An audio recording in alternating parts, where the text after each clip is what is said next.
बैठा है, उसके मित्र अपने खिलौने लेकर वहीं आते हैं उसके साथ खेलने।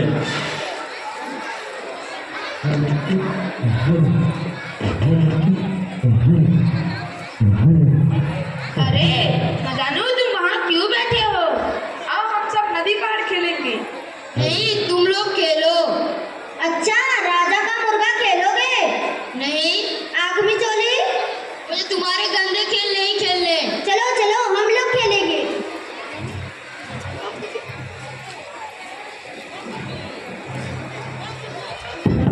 न जानू वहाँ चुपचाप क्यों बैठे हो? खेलोगे नहीं? नहीं, मेरा मन खेल में नहीं लगता। मैं बड़ा कलाकार बनना चाहता हूँ। अरे हाँ, तुम तो चित्रकारी सीख रहे थे ना? हाँ, लेकिन वो काम मुझे पसंद नहीं है। क्यों? एक दिन मैंने डॉक्टर गोली वाली दीवार पर बैल का चित्र बनाया था। उन्होंने माँ से मेरी शिकायत कर दी। अच्छा, तो यह बात है। गुलदस्ता जी, आप कविताएं कैसे लिख लेते हैं? मैं आपकी तरह कविताएं लिखना चाहता हूँ। क्या आप मुझे कविताएं लिखना सिखा सकते हैं? सिखा तो सकता हूँ, अगर तुम्हारे अंदर कविता रचने की प्रतिभा है तो। हाँ है, क्यों नहीं, मैं तो बहुत प्रतिभाशाली हूँ। मुझे तुम्हारी प्रतिभा की परख करनी पड़ेगी। तुम जानते हो तुक क्या होती है? तुक? नहीं, मैं तो नहीं जानता। तुक उसे कहते हैं जब दो शब्दों का अंत एक तरह से हो, जैसे चिड़िया गुड़िया, थोड़ा थोड़ा, समझे? हाँ, समझ गया। अब छड़ी की तुक बताओ। झाड़ी? छड़ी झाड़ी, यह कैसी तुक है? वाह, क्यों नहीं बनती? इनका अंत तो एक ही तरह से होता है। मगर कविता रचने के लिए सिर्फ इतना ही काफी नहीं है, यह भी जरूरी है कि शब्द एक तरह का हो और कविता को जोड़ बैठ सके। लो सुनो, छोटा मोटा, हिसाब किताब, खट्टी खट्टी। अब सोटा की तुक बताओ। छोटा? छोटा, यह कैसी तुक है? अच्छा, तो उल्टोटा। तुम मुझे बुद्धू बना रहे हो। इस तरह का तो कोई शब्द ही नहीं होता। सुनो, ऐसे शब्द चुनो जिसको सब समझते हो। और अगर ऐसे शब्द ना मिले तो?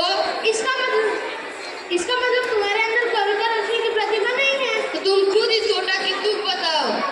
छोटा मोटा खोटा, उफ, इस शब्द को क्या हो गया? इसकी तो कोई तुक ही नहीं है। देखा, खुद नहीं है तो सब जिसका कोई तुक नहीं है, उस पर कह दो कि मुझे कविता रचने की प्रतिभा नहीं है। अच्छा है प्रतिभा, बस मेरा तो सिर दर्द करने लगा। सुनो, ऐसी कविताएं लिखो जिनका कोई अर्थ हो। इसका मतलब ये तो बहुत आसान है। बिल्कुल, बहुत आसान है, बस कविता करते करते कहीं पीट न जाना। गुलदस्ता बड़बड़ाता हुआ चला गया। बच्चे घास पर बैठे विश्राम कर रहे थे, तभी अचानक न जानू चिल्लाता हुआ उन्हें बुलाता है। अरे छोटू मोटू सुनो, मैंने बहुत अच्छी कविता रची है।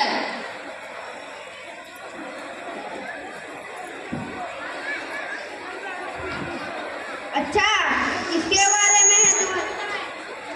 मेरी सबसे पहली कविता है जानू की। लोग सुनो। जानू गया टहलने नदिया के तट पर, जाते जाते कूदा मोटर की छत पर। झूठ, मैं कब कूदा मोटर की छत पर? अरे ऐसा सिर्फ कविता में हुआ है, तुक मिलाने के लिए। यानी तुम तुक मिलाने के लिए मेरे बारे में झूठी बातें कहोगे? और क्या, मुझे सच्ची बातें कहने की क्या पड़े? जो सच है वो तो है ही।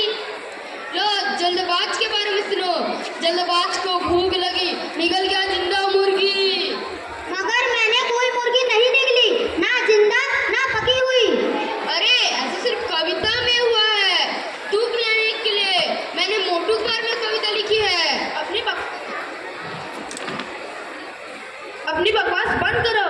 यहाँ हमारे बारे में झूठ बका रहा है और हम चुपचाप सुनते रहे। बस बहुत हो गया, हमें नहीं सुननी है तुम्हारी कविता। यह कोई कविता है? यहाँ तो हमें चिढ़ाना है। अगर तुम लोग को कविता नहीं सुनी है तो मैं जाकर पड़ोसी को सुनाऊंगा। अच्छा, तुम्हारी इतनी हिम्मत? रुको, बताता हूँ। रुको रुको, तुम लोग मुझे मारो मत। और तुम लोग को कविता नहीं सुनी है तो मैं नहीं पढ़ूंगा। तो लगाओ उठक बैठक, बोलो। मैं कविता कविता नहीं पढ़ूंगा। नहीं पढ़ूंगा। वैसे न जानू तुम कविता अच्छी बना लेते हो। हैं, तुम्हें मेरी कविता अच्छी लगी? हाँ, तुम हमें भी कविता बनाना सिखाओगे? क्यों नहीं, लेकिन उससे पहले तुम सभी को उठक बैठक लगानी